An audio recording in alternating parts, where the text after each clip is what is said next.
All right. Good afternoon. Hi, everyone. My name is Dominique Smith. I work for the University of Washington CoLab, housed within the Department of Psychiatry. We'll be talking about the CARE project today, as well as the Great Rivers Fistbirds. For those of you who are new to the CARE project, CARE stands for Culturally Affirming and Responsive Mental Health for Kids and Families. This is a new statewide initiative to promote culturally responsive behavioral health care while centering our youth and caregivers, as well as community members with lived experience and or expertise in the behavioral health system.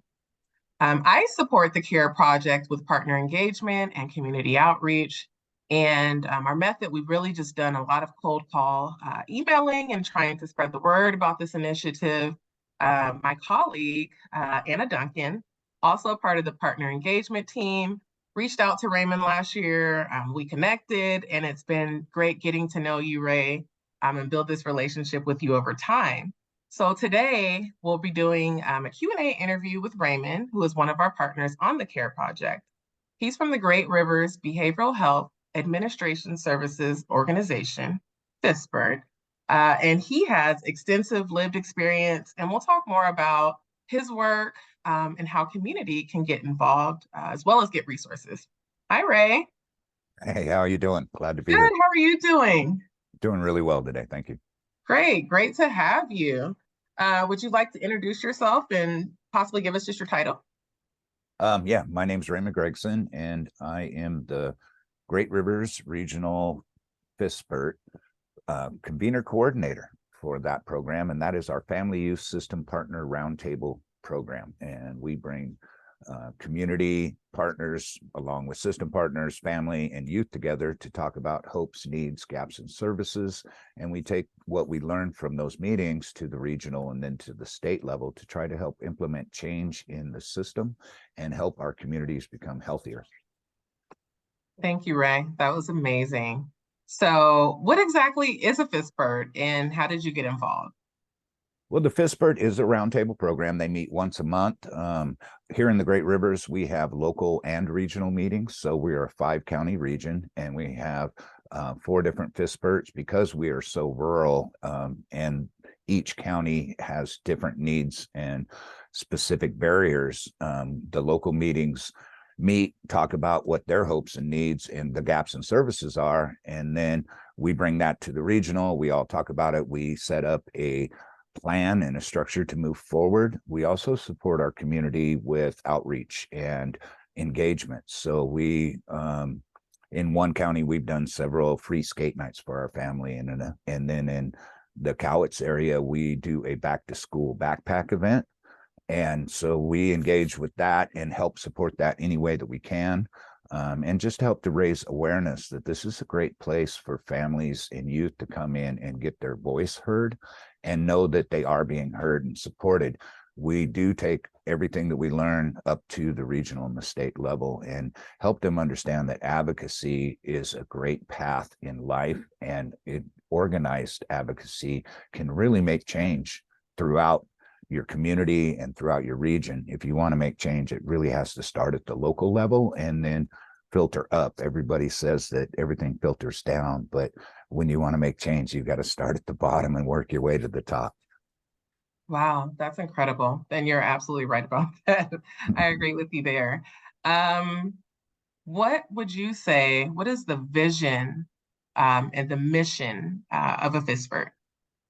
So the vision here at the Great Rivers, our vision is the regional family, youth, and system partner roundtable will work to organize and coordinate a network that will build meaningful partnerships with families and youth, addressing their cultural and linguistic needs to help them function better at home, in school, in their community, and throughout their lives.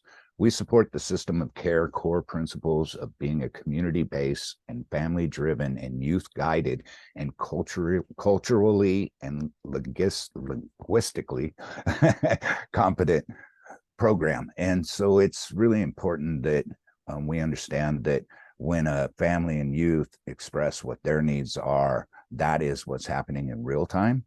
And so that is the major impact that we can bring to the table and bring to the state level to help implement that style of change and alleviate some of these barriers and struggles that families are having.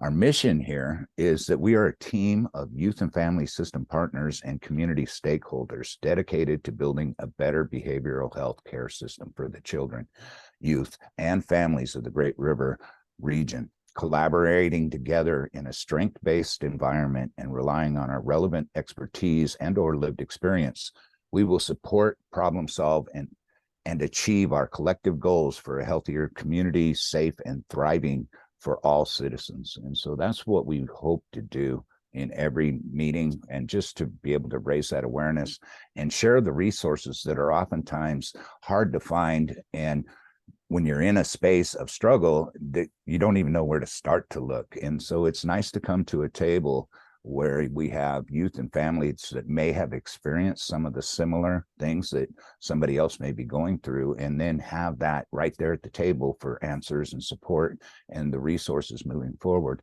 It also helps our system partners to see what our families are struggling with and then understand how to make change.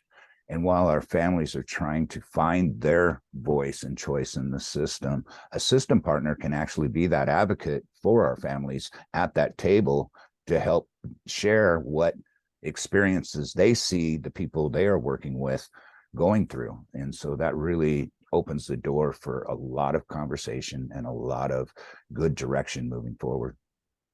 And so community can get involved, in your Fistport roundtable meetings. Could you talk just a little bit, maybe about the structure of the meeting and maybe who all is there during those meetings? Yeah, I think that's the biggest oversight that we have in this FISPERT is a lot of people think that this is directed is explicitly for people going through the system. This is open to the community. This is open to anyone. Whether or not we have people in the system or struggling, we still have struggles in our life, and there still are barriers. And so this is a space where you can come together, sit down and say, hey, this is what I'm experiencing. And so it is a very good opportunity for you to learn resources, for you to learn experiences of others, and then to share your own to move your life forward in a positive and healthy manner. And it's really crucial to be able to get those resources, as you said, in a timely manner, whatever it is that the families may be needing. Yeah, it really is. When I came into this, my life has had quite a turn in a journey. We've gone through some struggles. My own and my daughter had some behavioral struggles at the time, and we were in the WISE team, which is the wraparound with intensive services that is throughout the state, and just a great program. I was very fortunate to have a good team.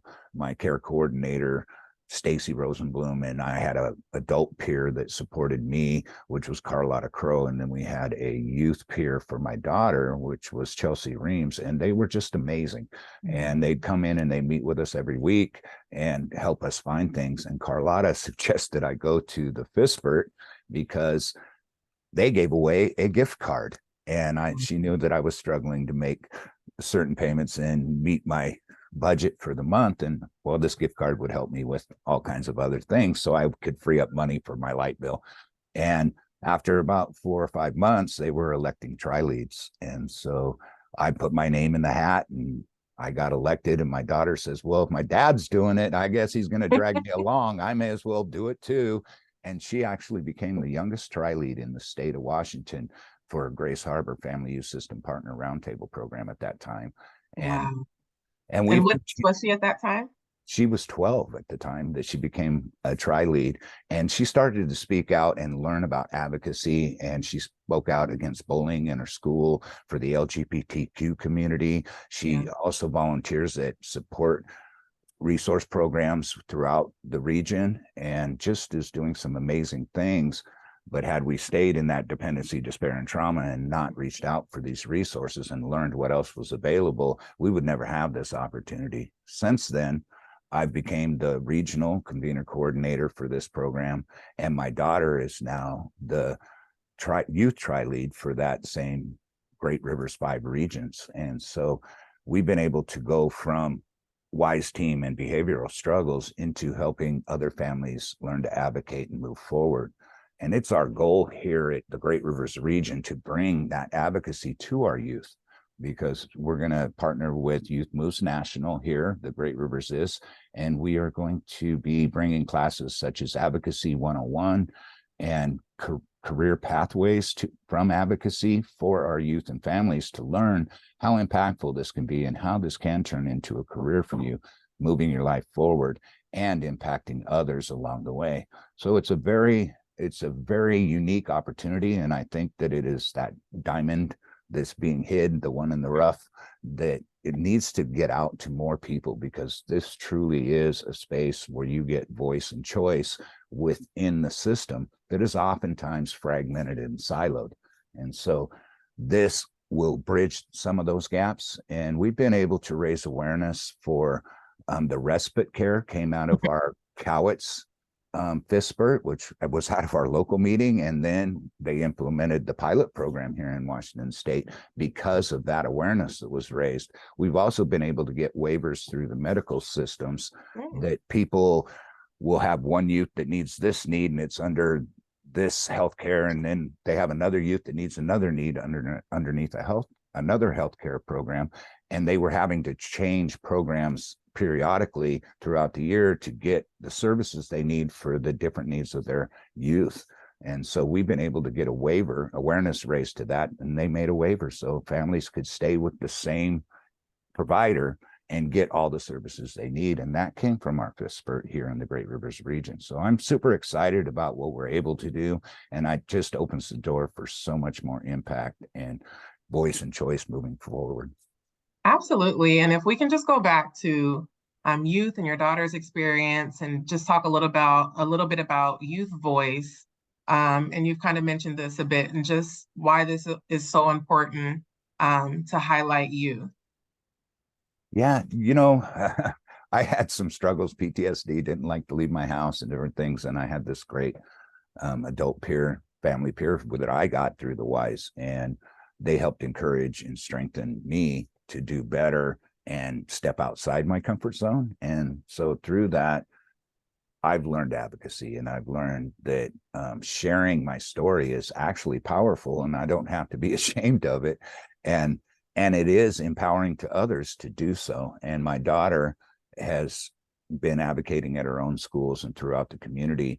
And it's inspiring to see the growth she does. I started this at an age of 50, and my daughter and I came into the system. She was 8, and throughout our progress, she was 12 when she became the tri-lead.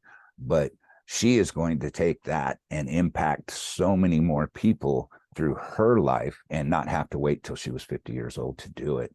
And she's 15 now. And like I say, she is the regional youth tri-lead for our Family Youth System Partner Roundtable. And that's 5 counties. And so for a youth to stand up and find that courage and find her voice is so empowering for all involved. And so we can meet in these planning committees and say, well, this is what we think we should do for families. But when we can get a youth-led advocacy to come up and say, this is what we're experiencing, and how can we address what's really going on in our schools? What can we do to address what's really happening in our communities and the needs that we have? That helps impact the change that could happen and direct this funding and these laws and this direct services in a proper direction to truly impact our communities. Wow, that's incredible. I mean, thinking back myself as a youth and just how empowering this must feel for your daughter and for you to be able to see that transition and her growth. And I know she's, probably working with her peers at school and bringing on more youth. So I was just going to ask, as well as how the community can get involved, how can more youth get involved? That's that's funny. I was just talking with my daughter yesterday, and we were doing a brainstorming on how we can get better engagement. And she's like, we just need all of our youth to take the flyer and take it to the school and tell them how much this can really impact people, and let them know that they get a gift card if they come. And so they're not doing it for free. And she goes, I think we should start with the principals in the school districts. Oh, And so great idea.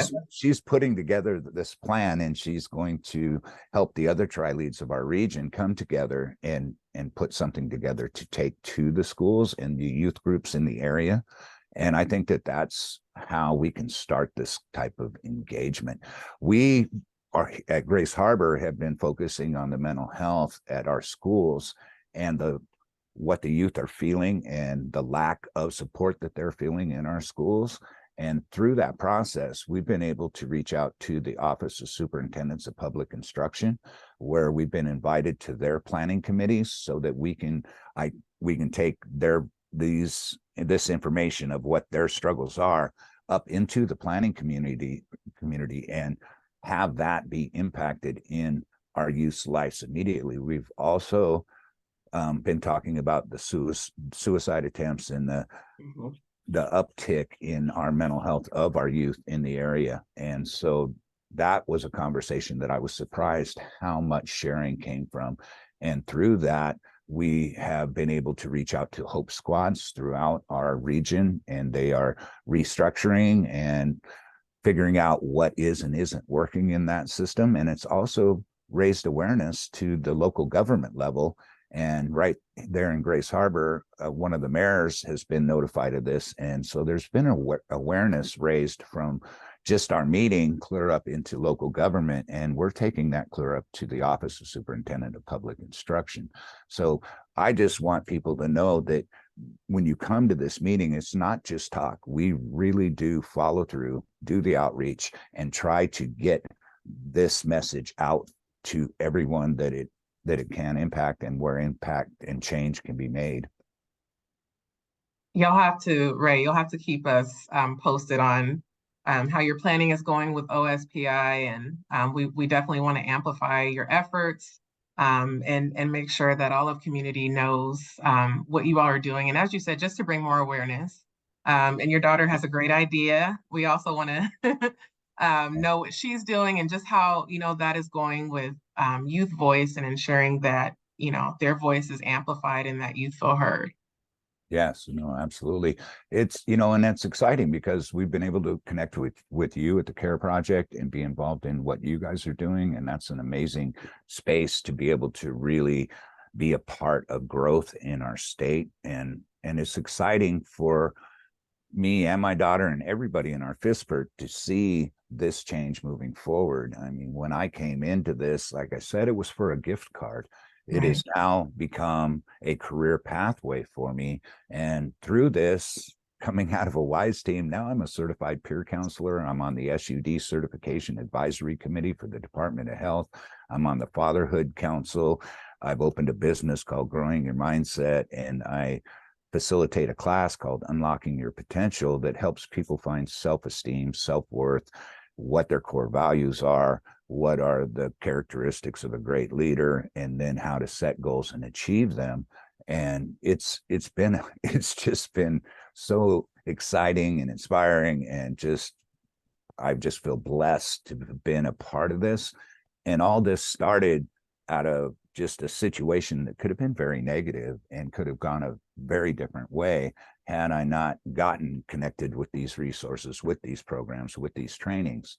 And so it is a springboard, launching pad, a space to build a foundation from, to move anyone forward. I mean, if I could do it at 50 years old, anybody can. I hear a lot when I'm out in the community about people talking about programs that they're doing it wrong or they're not Mhm. engaging properly. And to talk about it is one thing, but when you have a table you can sit down at and get those feelings expressed in a healthy way, and then have that information moved forward with you along the way so that you still get to be a part of it and enjoy watching what your struggles are get resolved throughout the process. It is super empowering, and it's the best way for you to advocate for yourself. And so this is a great foundation to build off of and can become a career for you. Oh yes, your journey is just incredible. And that brings me just to, if you could speak to, and you've definitely done this just with the many different hats that you're wearing in community and kind of your impact and how you got to where you are today. Could you just talk a little bit about the unique value that the Fitchburgs bring to our statewide mental health system and just the role that you all play? Well, I think it brings a lot of value to our system, just because when you get family voice and choice out into the platform, when it is coming from real time and not something that's looked back on or looking to the future for, that is where the magic happens. And that is when not only does the system get to understand what's needed, but we build trust and gain support throughout this, not only as system partners, but as people experiencing it. You know, the biggest problem is most of us don't trust the system, Right.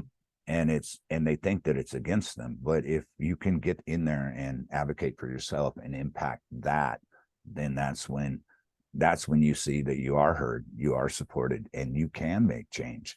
And so that's super important. And I would encourage anybody who has had a struggle, or is going through something, whether it be through the system or just at home in general, it will come to the FISPER and talk with us and see if maybe somebody else has experienced that can share some highlights or some perspectives that might help you move forward. We also have some great presenters come, which the state gives free trainings every month, and most people don't even know they're available. I mean, I've done the trauma informed approach, mental Right. health 101, and all these different trainings, and they're free. And you can come and gain understanding of what it is that you need, and then also how to take that and move it forward in your life. So it is definitely an impact on our system. Yeah. And the more people engage, the more voice we get, the bigger the impact will be. So it is important that people understand that this isn't just for WISE teams. This isn't just for people going through the system, justice involved or what have you. This is for anyone in your community. If you want a healthier, safer community for your families and your youth, this is a space to start from. And just know that you are heard, and that that's what we're here to do. And we're willing to do whatever that looks like to move this forward in a healthy way. Beautiful invitation. And we will make sure to link all of this in the description of this interview, all of those resources on how you can stay involved. And so I just want to talk a little bit about what you're doing outside of all the amazing things that you're doing. Could you tell us a little bit more about that? Yeah, it's kind of funny because it sounds like I'm super busy and all these things, but it actually has turned in from my focus being on other things to having a direction. And so I've been able to become, like I say, a certified peer counselor, a case manager. I'm a trainer for the Dad's Moves program. I recently got certified to certified peer counselors to be certified peer counselors and do what I get to do, which is so super exciting. When you can help somebody see something in themselves that they don't see right now, it's empowering for all involved. And, just to be that hand up and not the handout piece of this.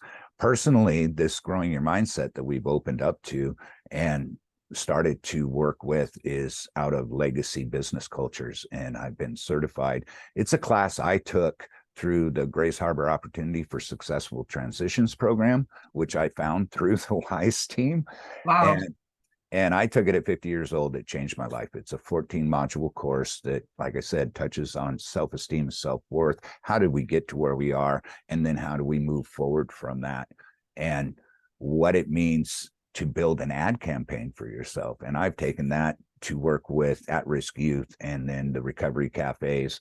And I'll be doing some seminars in Pierce and King County this coming year to present this and bring this type of education out to others. It impacted my life immensely and has given me the confidence to move forward in this. I mean, I would have never thought that I would be on an SUD certification advisory committee, that I'd be sitting in state meetings and having my voice heard and listened to, and also watching my daughter grow. When you lead by example, no matter where you are in life, that's the best way to show that this is a good path. I get to show her a healthy relationship, healthy life, and what it means to be an advocate and impact others with your voice and your story. And so I'm super excited for my program. I'm looking forward to partnering with other people and other programs to get this style of education out. I believe that this is kind of one of the gaps in services. We take people from dependency, despair, or trauma and move them into a sustainable life. But if they have all the baggage and don't understand where they are, and we try to move them into a workforce development right away, they usually have struggles because they still have CPS cases, they still have their parenting plans, they still have all these things that were back when they were in their struggles that they have to deal with. And so to put them right into work without them understanding what is an employer looking for and what are the great characteristics of a good employee and how do you move yourself forward with confidence, it's a great foundation to build from, and then also give you that confidence to be able to sit in a meeting with people such as yourself.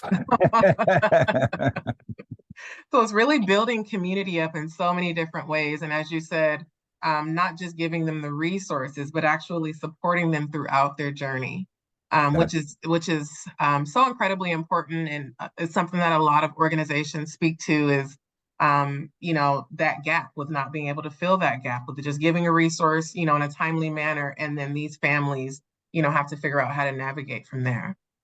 That's one of the things that I see is a lot of the programs are very siloed and they do what they do and they do it very well, but they're not handing the participant off to the next right step.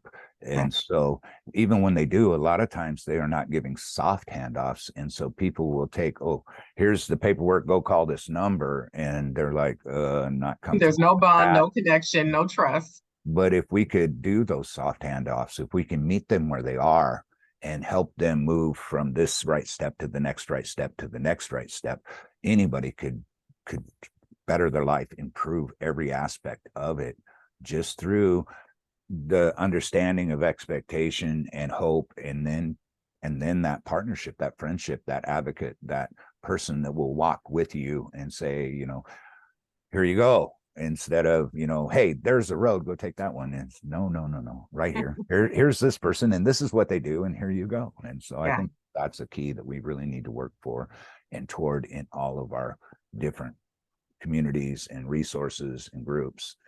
When you're in a space of dependency, despair, or trauma, even looking for a resource is a difficult thing.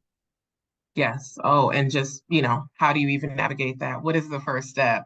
How do you do this in a way and seek out these resources so that your journey is sustainable? And so for those who are interested in your training, we'll link your website and everything. How can we find out about events that you're doing in King and Pierce County?